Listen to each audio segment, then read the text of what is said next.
여러분 안녕하십니까? 실버피 온라인 커뮤니티 강세호입니다. 2016년 국회 보건복지위원회 국정감사 대비 정책토론회 위기의 장기화기관 해법은 있는가? 오늘 세 번째 시간으로 장기화기관의 평가서류를 줄입시다 라는 제목으로 말씀드리겠습니다. 보건복지부나 공단은 서비스의 질을 개선하기 위해 평가를 하고 있습니다. 장기화기관들은 평가 점수를 잘 받기 위해 엄청난 서류를 만들어야 합니다. 품질 관리를 위해 서류가 어느 정도는 필요한 것은 맞습니다. 그러나 상식과 도에 지나친 서류를 만들기 위해 기관들은 어르신을 모시는 서비스에 등한시할 수밖에 없습니다. 경우에 따라서는 밀린 서류를 한꺼번에 만드느라고 가짜 서류도 만들어내야 할 판입니다. 장기화기관의 진정한 서비스의 질 보장, 불필요한 서류 대폭 줄여야 가능합니다. 그러면 여기서 장기화기관 질평가 서류 작업 무엇이 문제가 되는지 알아보겠습니다. 첫 번째, 5개 영역 88개의 과다한 평가 지표가 있습니다. 두 번째, 기관 규모에 관계없이 획일적으로 적용되는 평가 지침입니다. 법인 시설과 대형시설 위주의 평가 지표로 구성되어 있어 소규모 시설에 매우 불리하게 되어 있습니다. 세 번째, 매일매일 일어나는 자료 작성을 미루어 부담스러운 일이 되어버렸습니다. 평가를 하는 것이 그날 일어난 일들을 매번 평가를 자료 작성을 해놓으면 부담이 없을 텐데 어르신을 모시는 일이 너무 바빠서 그것을 미뤄놓다 보면 또 새로운 일이 되고 부담이 되는 것입니다. 네 번째, 법적 근거를 훨씬 뛰어넘는 평가 지표들이 상존합니다. 그래서 꼭 지켜야 될, 법으로 준수해야 될 것보다도 훨씬 많은 그런 내용이 있어가지고 부담스럽다는 얘기죠. 다섯 번째, 무리한 서류 작성용으로 허위 자료를 조작할 수 있는 가능성이 상존한 평가 지표입니다. 여섯 번째, 무리한 서류 작성으로 어르신에 대한 서비스가 소홀해질 수 있습니다. 이미 말씀드린 거죠.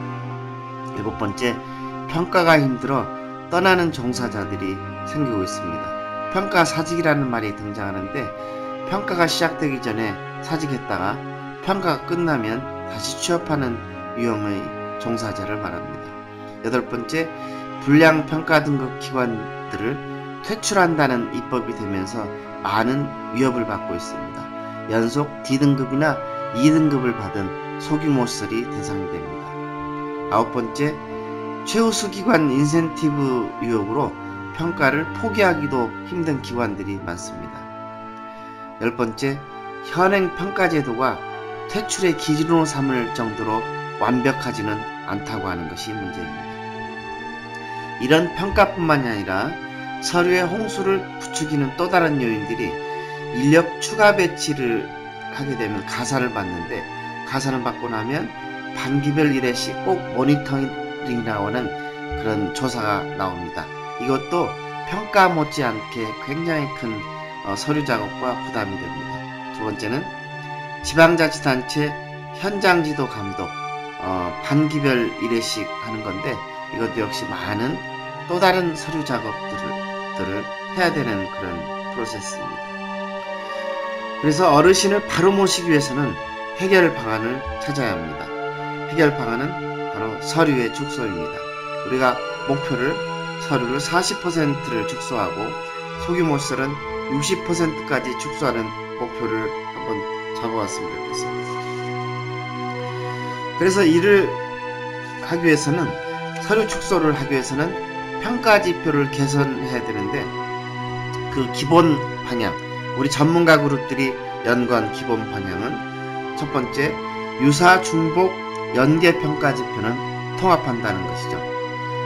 그냥 물리적으로 여러 가지 걸 그냥 통합해가지고 통합이 돼도 똑같은 일을 반복해야 되는 것이 아니라 실질적으로 단순화 통합을 의미하는 것입니다. 한두 페이지 정도 간단한 지표들로 통합해서 업무를 줄여줘야 됩니다. 두 번째, 기관 운영의 기본이 되는 지침은 공단이 표준안을 만들어 배포함으로써 평가지표에서 삭제를 해야 됩니다. 또한 여러가지 건강 진단 기록들은 공단이 자체 확인 가능한 자료들은 공단이 자료 준비를 하고 그래서 평가를 면제하고 현장 확인하는 절차로 대체하면 좋을 것 같습니다. 네 번째, 최소한 법규에 명시되어 있지 아니한 항목은 삭제하거나 확인으로 대체하는 것입니다. 여섯 번째, 입소정원 30인 이하 공생 또는 재가 등 소규모 시설에서 지나치다고 판단되는 항목은 평가 대상에서 제외해야 됩니다. 다음으로 시설 규모별 장점을 살릴 수 있는 선택적 평가 항목을 한 두세 개 정도 개발하여 추가하는 것도 필요합니다. 마지막으로 기타 법규 등의 개정으로 요양원의 업무가 아닌 경우나 불필요한 경우는 삭제가 필요합니다. 말하자면 촉탁이 제도가 개선이 돼서 공단이 촉탁이에게 직접 비용을 지불하고 하는 그런 경우에는 이미 법이 바뀌었기 때문에 시행되고 있기 때문에 이런 평가 제도에 넣지 말고 촉탁이 제도에 촉탁이의 그런 의무 기록을 관찰하는 그런 형태로 평가지표가 바뀌어야 될 것 같습니다. 그래서 세부적으로 서류 축소 조정안들은 내용이 기니까 이것들은 그 밴드에 올려놓겠습니다. 한번 살펴보시도록 하고, 그래서 이러한 것들을 통해서 우리가 서류 축소를 하게 되면 어떤 효과가 있느냐. 첫 번째, 지표 통합으로 인한 서류 축소는 25개 지표를 10개 지표로 통합해서 15개 지표로 줄어들게 됩니다. 다음으로 지표 삭제는 6개, 현장 질문 확인으로 대체하는 것은 4개, 소규모 시설 평가제는 16개로 지표수 축소 측면에서는 현행 88개 항목에서 67개 항목으로 약 24%를 감소하고 지표수 축소 효과는 10개로서 11% 감소를 하게 되고 소규모 시설 평가 제외 항목은 16개로서 18% 추가 축소 효과를 통해서 종합 서류 축소 35% 축소 효과, 소규모 시설에서는 53% 축소 효과를 기대할 수 있습니다. 자, 그러면 이런 평가의 개선 말고 또 어떤 게 더 필요할까요? 아무런 계도 없이 평가 후 불량평가 등급 기관을 퇴출을 말하는 것은 위헌 소지가 있습니다.